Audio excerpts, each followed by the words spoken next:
विद्यार्थी मित्र हो, नमस्कार. आजच्या या तासिकेमध्ये आपण BA तृतीय वर्ष ऐच्छिक मराठी सत्र 5वे अभ्यासपत्रिका 9वी साहित्य विचार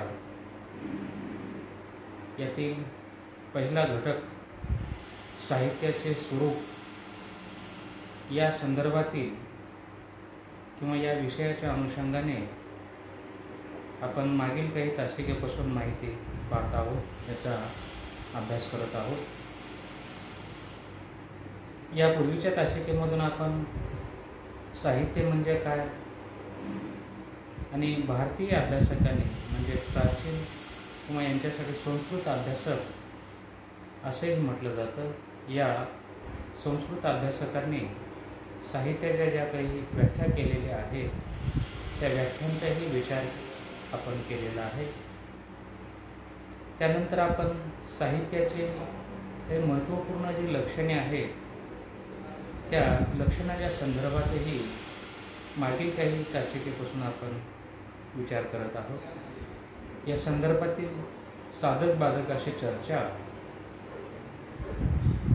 आपण पाहिलेली आहे.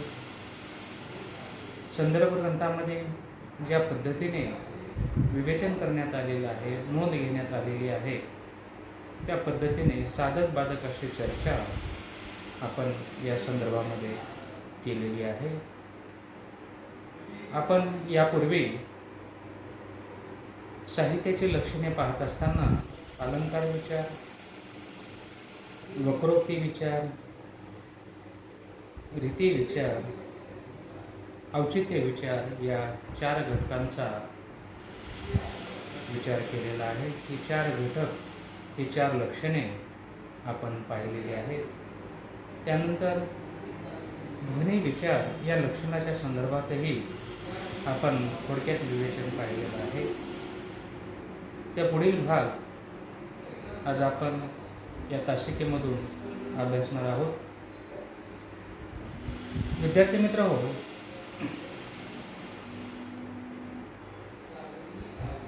साहित्याच्या 3 शक्ती आहेत. ध्वनी विचाराच्या अनुषंगाने या 3 शब्दशक्तीला अतिशय महत्त्वाचं असं स्थान आहे. ध्वनी ही संज्ञा व्याकरणशास्त्रातील अर्थ व ध्वनी या कल्पनेवरून सुचलेली आहे अशी नोंद या ठिकाणी केलेली दिसून येते. ध्वनी म्हणजे आवाज. वक्ता बोलतो त्यावेळी तो शब्दाचा उच्चार करतो. श्रोता त्या शब्दाबरोबरच ध्वनी ऐकतो. या ध्वनीतून श्रोत्याला काहीतरी अर्थ कळतो. कवी आपल्या काव्यामध्ये आपल्या मनातील जी भावस्पंदने आहेत त्याचा आविष्कार करत असतो. कवीने आपल्या मनातील भावस्पंदने आविष्कृत केल्यानंतर रसिक त्या काव्याचा आस्वाद घेत असतो. त्यालाही त्या काव्यातून काहीतरी अर्थ समजतो. कवीला त्या काव्यातून काहीतरी सूचन करायचे असते, काहीतरी सांगायचे असते. कवीने काव्यामध्ये कसे सांगितले आहे यापेक्षा काय सुचविले आहे हे रसिकाला समजणे आवश्यक असते. यासाठीही रसिकही प्रतिभासंपन्न असावा लागतो अशी नोंद या ठिकाणी केलेली आहे. अशा प्रतिभासंपन्न रसिकालाच कवीने काव्यामध्ये सुचविलेल्या वेगळ्या अर्थाची प्रचिती येते. असा वेगळा प्रतीयमान होणारा अर्थ म्हणजेच ध्वन्यार्थ होय. आनंदवर्धन यांनी जो ध्वनी विचार मांडलेला आहे त्या अनुषंगाने आपण विचार करत आहोत. म्हणजेच कवीला जे सांगायचं आहे, कवीला जे सुचवायचं आहे त्यांनी सुचविलेला अभिप्रेत असणारा अर्थ जेव्हा रसिकापर्यंत पोहोचत असतो, असा वेगळा प्रतीयमान होणारा अर्थ म्हणजेच ध्वन्यार्थ होय. आणि असा ध्वन्यार्थ ज्या शब्दशक्तीच्या योगाने समजतो, ती शब्दशक्ती म्हणजे व्यंजना शब्दशक्ती होय. साहित्यामध्ये शब्दाला त्रिविध शक्ती असतात असं या ठिकाणी म्हटलेलं आहे. आणि या शब्दांच्या 3 शक्ती म्हणजे अभिधा, लक्षणा आणि व्यंजना. अभिधा, लक्षणा आणि व्यंजना या ज्या त्रिविध शक्ती आहेत, त्या त्रिविध शक्तीपासून म्हणजे त्रिविध म्हणजे 3 शक्तीपासून जो अर्थ सूचित होतो, त्याचे वेगवेगळे अर्थ या ठिकाणी निघत असतात. ध्वनी विचाराच्या संदर्भामध्ये जो आवश्यक असणारा अर्थ जो समजून घ्यावयाचा आहे, या 3 शक्तीपैकी कोणत्या शब्दशक्तीने अधिक जवळचा वाटतो किंवा अधिक अभिप्रेत आहे असं दिसून येतं, त्याचाही विचार आपणास करावयाचा आहे. शब्दाला त्रिविध शक्ती असे म्हणतात. शब्दाला त्रिविध शक्ती असतात.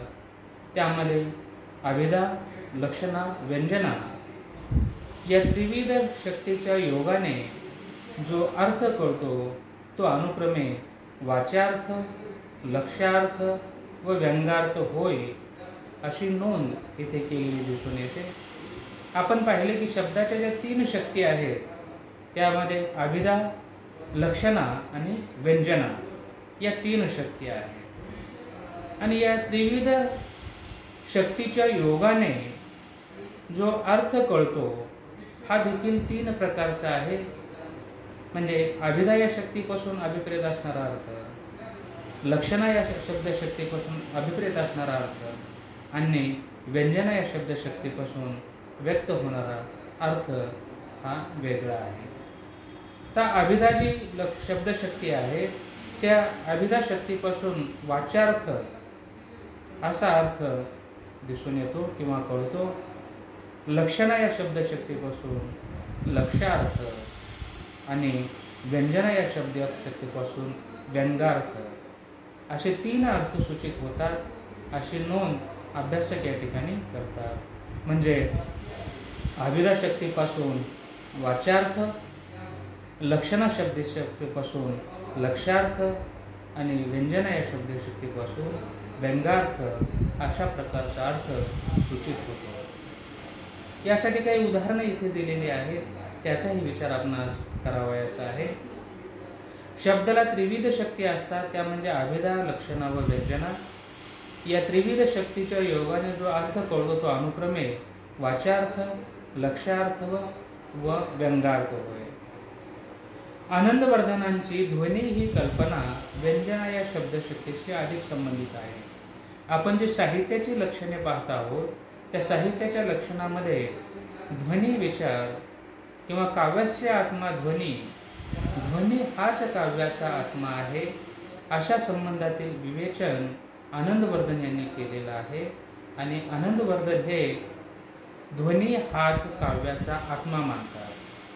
म्हणून आपण जे शब्दाच्या 3 शक्ती पाहिलेल्या आहेत, अभिधा, लक्षणा आणि व्यंजना, या 3 शब्दशक्तीपैकी आनंदवर्धन यांना अभिप्रेत असणारी जी 3री शब्दशक्ती आहे, ती म्हणजे व्यंजना.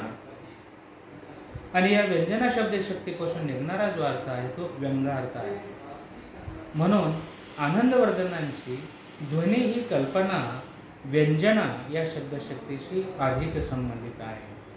आपण 3 शक्ती जरी अभ्यासल्या असल्या किंवा 3 शब्दशक्तींची जरी उल्लेख केला असला, तरी या 3 शब्दशक्तीपैकी म्हणजे अभिधा, लक्षणा व व्यंजना या 3 शब्दशक्तीपैकी आनंदवर्धन हे व्यंजना या शब्दशक्तीला महत्त्व देतात किंवा आनंदवर्धन यांचा ध्वनी विचार हा व्यंजना या शब्दशक्तीशी जवळचा आहे, संबंधित आहे किंवा व्यंजना या शब्दशक्तीशी निगडीत आहे, असं आनंदवर्धन यांच्या ध्वनी विचार या लक्षणाच्या संदर्भामध्ये अशी नोंद येथे केलेली दिसून येते.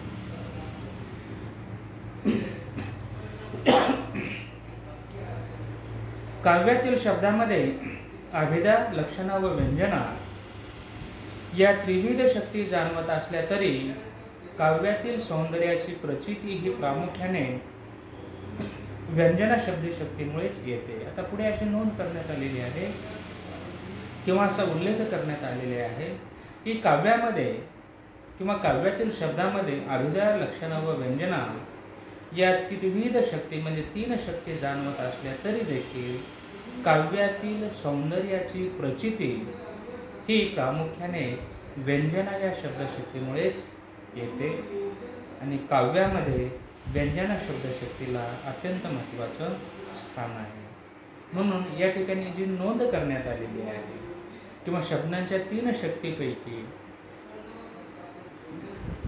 आनंदवर्धन यांना अभिप्रेत असणारी तिसरी शक्ती ती म्हणजे व्यंजना ही शब्दशक्ती आहे. आणि व्यंजना या शब्दशक्तीशी आनंदवर्धन यांचा ध्वनी विचार निगडीत आहे. म्हणून कवीला कसे सांगितले आहे यापेक्षा कवीला काय सुचवायचं आहे हा अर्थ या ठिकाणी अभिप्रेत असतो. आणि आनंदवर्धन या संदर्भामध्ये जे विवेचन करतात ते याच अर्थाशी निगडीत आहे, संबंधित आहे. म्हणून काव्यामध्ये ज्या 3 शक्ती आहेत साहित्यामध्ये, शब्दाला ज्या 3 शक्ती आहेत असा आपण उल्लेख केलेला आहे, त्यापैकी अभिधा, लक्षणा आणि व्यंजना या 3 शक्ती आहेत. आणि या 3 शक्तीपैकी काव्यातील सौंदर्याची प्रचिती ही प्रामुख्याने व्यंजना आणि तिच्यापासून निघणारा अर्थ व्यंगार्थ या संदर्भात या ठिकाणी असल्यामुळे काव्यामध्ये व्यंजना शब्दशक्तीला अत्यंत महत्त्वाचं स्थान आहे असा उल्लेख या संदर्भामध्ये आनंदवर्धनांच्या ध्वनी विचाराच्या बाबतीमध्ये विवेचित करत असताना अभ्यासक या ठिकाणी आपले मत मांडतात. विद्यार्थी मित्र हो, ध्वनी विचाराच्या संदर्भामध्ये अधिक सविस्तर असे विवेचन आणखीनही या ठिकाणी अभ्यासक करताना दिसून येतात. आनंदवर्धन यांच्या ध्वनी विचारावर जे साधक बाधक अशी चर्चा झालेली आहे या सर्वांचा विचार आपणास या ठिकाणी करावायचा आहे. आजच्या तासिकेमध्ये आपण इथेच थांबूया. या पुढील जो भाग आहे किंवा ध्वनी विचाराच्या संदर्भामध्ये आणखीन जे काही अभ्यासकांनी आपली मते नोंदवलेली आहे किंवा विचार मांडलेला आहे या संदर्भातील अधिक माहिती आपण या पुढील तासिकेमधून पाहणार आहोत. आजच्या तासिकेत आपण इथेच थांबूया. धन्यवाद.